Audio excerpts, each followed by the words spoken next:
All right, hello. The plan for this video is just kind of show you a more detailed look at how the star cut can be kind of combined with other star cuts to chain together. Um, what you see here is 7 circles that I've drawn in a straight line. Then to save some time, I've drawn some squares over top of them, just so that you don't have to watch me do it and to try and keep this video reasonable length. But yeah, basically what I did, if you ever wanted to try something like this, was 7 circles straight in a row, and then I did these half circles just so that I could find the intersections in between. Sorry, the center point in between, so I could rotate enough to be able to make those squares.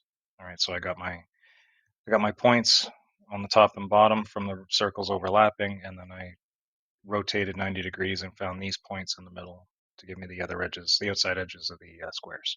All right, pretty simple. You don't need to watch me do it.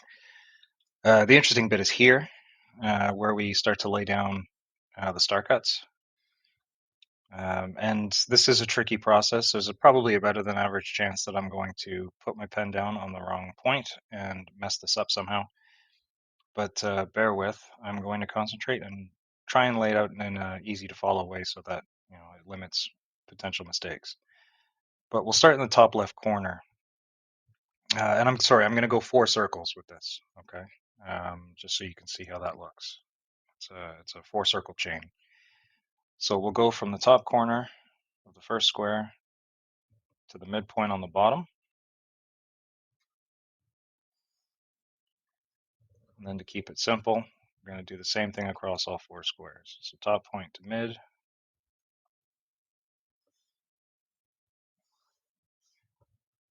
top point to mid,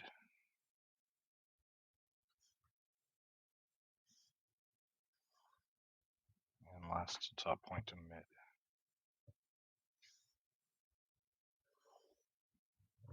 Okay, and we'll go the other way. Go mid to top right,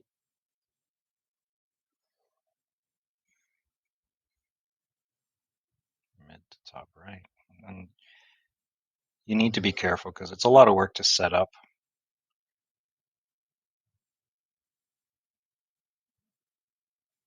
These scaffolding, as I call them.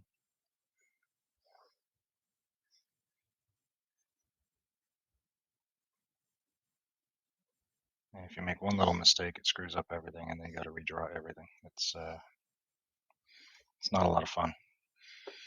Okay, so now I'm going to go from bottom left to mid, top mid.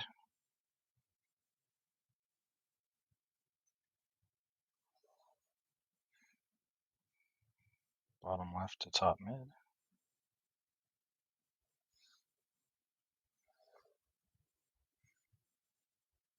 And again.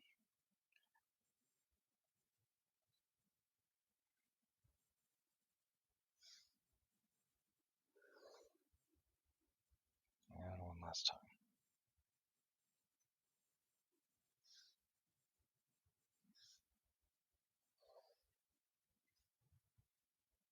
Okay, and we'll go the other way. Bottom right to top mid.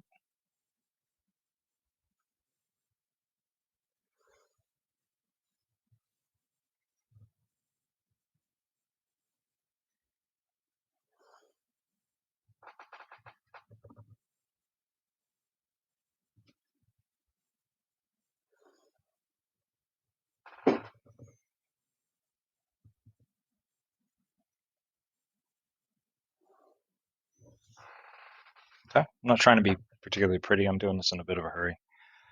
So then we'll go right mid to bottom left.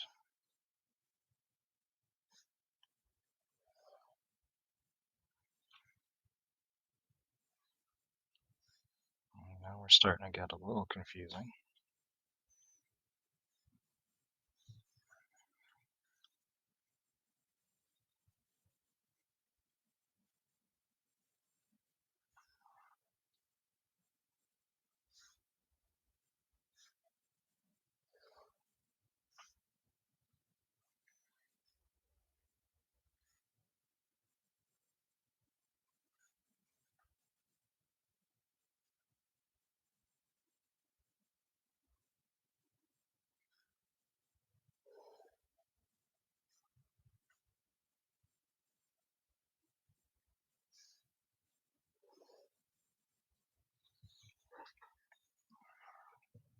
That's a little better. Our marker's starting to go.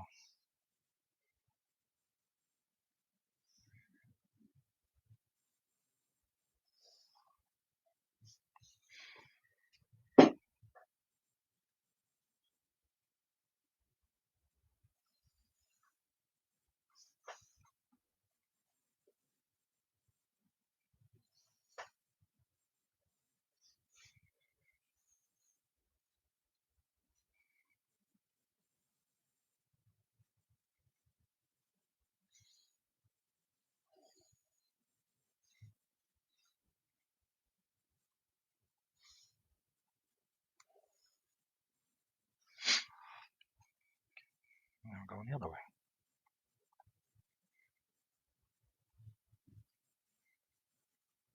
And I'm going to do both, just for the sake of simplicity, since we're here.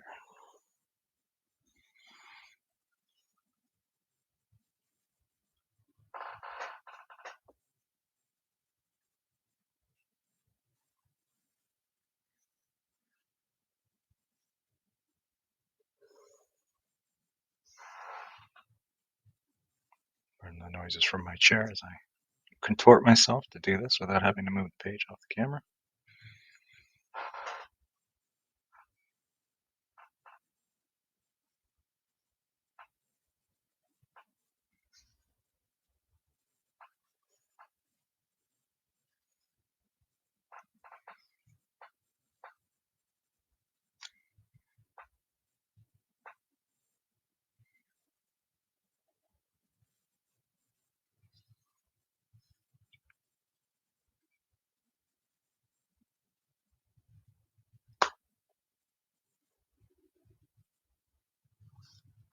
All right.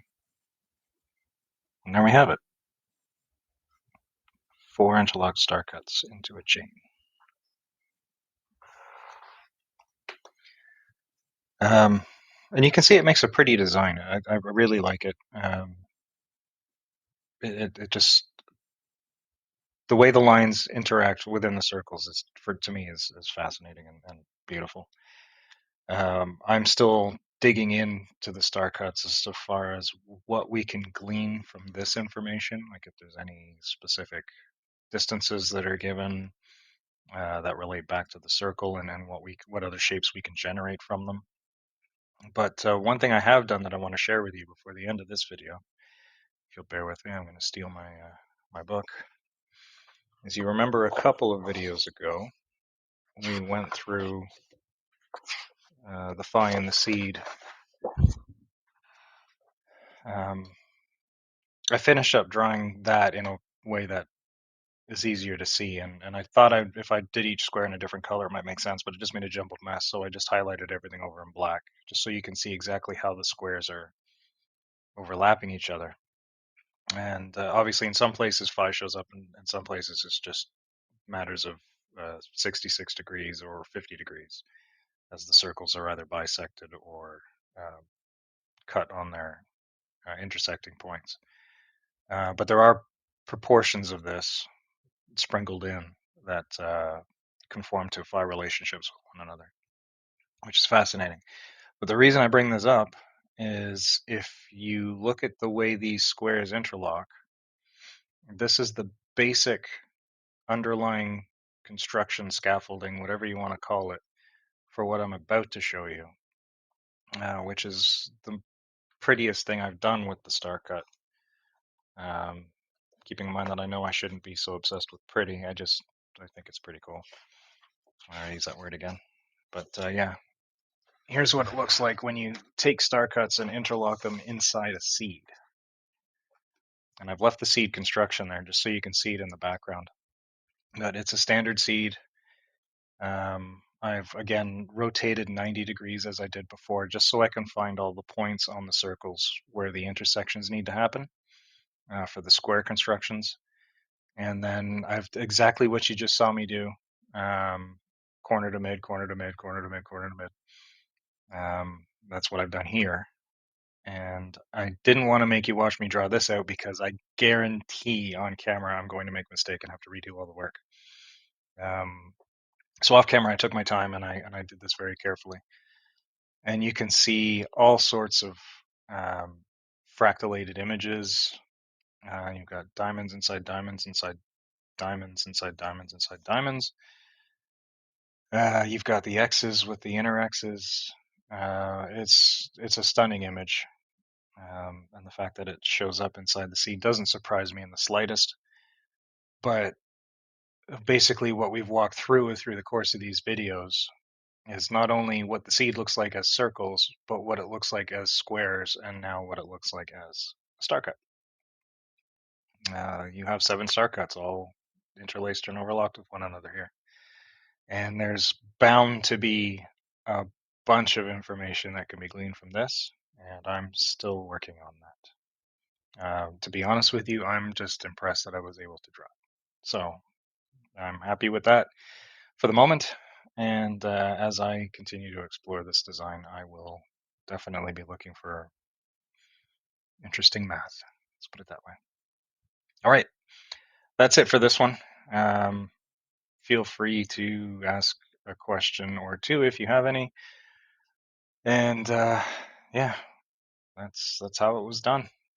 I'll talk to you later.